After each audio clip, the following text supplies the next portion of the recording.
আমাদের প্রধানমন্ত্রী মরহুম বেগম খালেদা জিয়ার সন্তান এবং শহীদ প্রেসিডেন্ট জিয়াউর রহমানের সন্তান, তিনি কমিটমেন্ট করেছেন, ওয়াদা দিছেন যে এই দেশ মদিনাওয়ালার আদর্শের আদলে তিনি চালাবার জন্য এই পর্যায়ে পৌঁছাবেন। আমরা দোয়া করি তিনাকে আল্লাহ ওই সুযোগ ওই সময় দান করেন।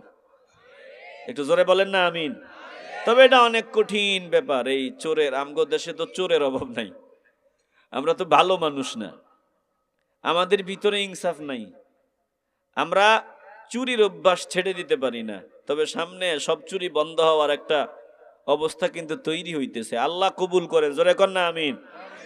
ছাত্রছাত্রীরা চুরি ছাড়া কিছু বুঝো না, সোজা হয়ে যাওয়া লাগবে। কারণ আমাদের ওই চাঁদপুরের সন্তান মিলন সাহেব কিন্তু আশা করা যায় শিক্ষামন্ত্রী।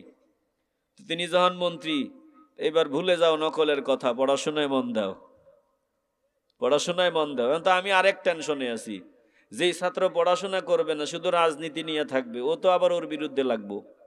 ছাত্র ছাত্র সবাই আবার ছাত্র না, কিছু কুছাত্র আছে, কথা কয় না, কিছু কুছাত্র আছে না, ওরা বিরুদ্ধে যাইব। তো বিরুদ্ধে গেলেও সাবধান সাবধান।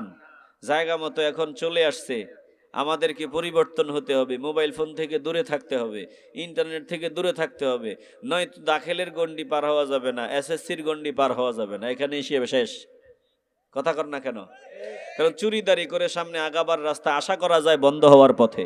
আল্লাহ কবুল করেন, একটু জোরে বলেন না আমিন।